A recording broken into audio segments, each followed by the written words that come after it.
That was news to quite a lot of people actually within the administration. Members of his cabinet were still sort of left scrambling to try and understand the implications for their department. It's a big day. It's Liberation Day. Are people in America calling it Liberation Day, Harriet? Has that caught on? Well, it's certainly something that the White House are using. They are adamant that it's Liberation Day. I don't think the American public is quite as enthused with the term as the White House team, but it's something that Donald Trump is repeating all the time. So it's something that people are aware of, absolutely. You can't get away from it at all. What do we know he's going to do today? This is 4:00 your time. What's he going to be doing? Right. So 4 p.m. he's going to be holding a press conference in the Rose Garden with all members of his cabinet. He really wants to make sure that this is a big show, and this is when he's going to announce what the tariffs are going to be. These, of course, are tariffs that he campaigned on, that he's been talking about relentlessly, that world leaders have been lobbying him about. We don't actually know what he's going to do yet. There's a lot of speculation, but we don't know when they're going to come into effect. We believe immediately, but it's still all up in the air. Does he know? And one of the questions we were trying to work out yesterday, is there a plan written down that's been modelled, or is this something that he wants to do because he said he was going to do it, and it's almost a feeling he has, a gut instinct he has, rather than necessarily something that's been incredibly well planned out? So, I mean, over the weekend, he said that he had made his decision. Of course, you know, the former reality TV star, he likes to keep his audience guessing. So he says he's made his decision.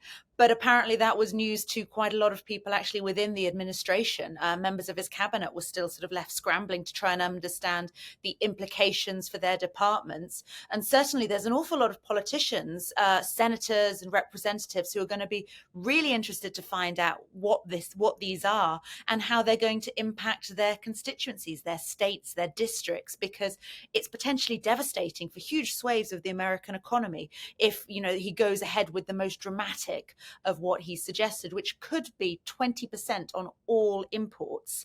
And people think that will cause the unemployment rate to rise to 7%. So that would be pretty significant for the country as a whole.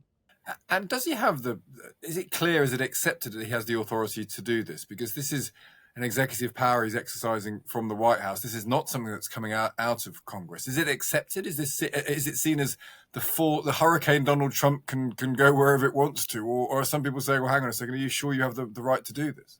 Well, I mean, to go back to something as dramatic as this, people are talking about William McKinley in the 1850s, so a long, long while ago, and he put on 50% tariffs. But it's quite hard to compare the America of then with the modern day globalized economy. I mean, in short answer, Stig, yes, he can do this. There's an awful lot of people within the White House and outside who are trying to convince him that it might not be wise. But yes, he can do what he wants with this.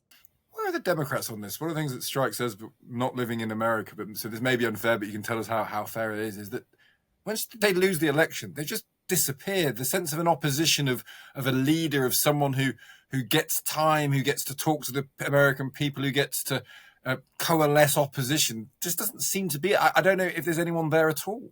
No, I mean, I think that's actually a very fair assessment, unfortunately, for Democrats, that they really seem to be floundering. Their supporters are hoping that there will be someone who will emerge pretty quick to give them some sort of figurehead to rally around. At the moment, we do have Alexandria Ocasio-Cortez.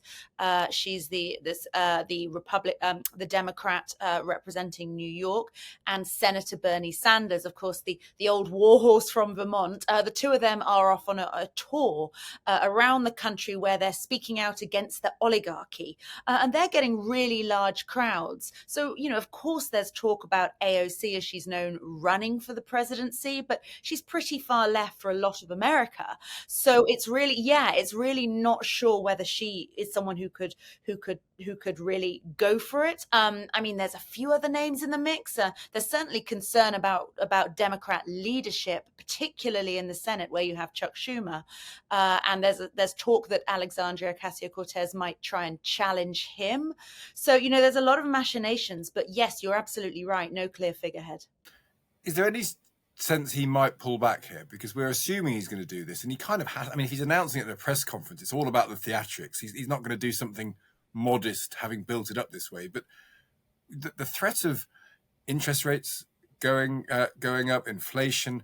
You talked about the employment, the effect of retaliation from around the world. Not Britain, we're not doing anything like that, but the EU is probably going to retaliate.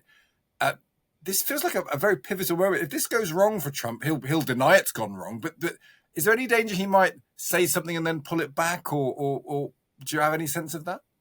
I think that's probably pretty unlikely, knowing Trump and knowing how loath he is to ever change his mind about anything or ever to admit that he's potentially made a miscalculation. I think he's really going to go ahead with this full steam. It was interesting actually on Monday at the White House press briefing, the Secretary Caroline Leavitt, she was asked what she would say to pensioners in Florida who are watching with great alarm as the stock market plummets. And of course, Donald Trump in his first term, he kind of saw that as a bit of a barometer for his popularity. He took great personal pride in the stock market and said that he had the best stock market ever. He seems this time to be actually ignoring it, which is quite interesting, isn't it? He seems more focused on tariffs at any cost rather than trying to sort of reassure the markets and to stabilize a pretty troubling situation. So what's his end game here? Is it because he doesn't have to get re-elected, or at least constitutionally doesn't have to get re-elected next time? I mean, does he just simply believe that this is it's less of an economic point as a kind of nationalistic one? America first, go back to the glory days where America looked after itself, and maybe because all economic predictions are predictions, that's what matters. It's about feeling rather than economics. I think you might be right on that. I mean, he is very close to Peter Navarro, one of his senior advisors, who's written multiple books particularly about China and about how China has been taking advantage of the United States and flooding the US market and putting US manufacturers out of business. So he's got him whispering in his ear saying that tariffs really are the way to go. It's interesting that Trump is talking about the terrible trade deal that was negotiated with Canada and Mexico, and yet no one seems to be publicly saying to him, well, you were the one who made this. You were the one who ripped up NAFTA and decided that you needed your own trade deal. So now you're saying your own trade deal is failing. He seems to kind of ride roughshod over that argument. I think it is a matter of pride for him. He's really got himself into this sense that this is going to restore American manufacturing greatness, and that is what matters above all else. And he says, this is going to be for the benefit of Americans, although they are beginning to say in the long term. So couching it slightly. That's a really interesting point. Harriet, so interesting. What a massive day you're going to have and America's going to have, and then obviously the whole world is going to have, clearly. Thanks so much for joining us today.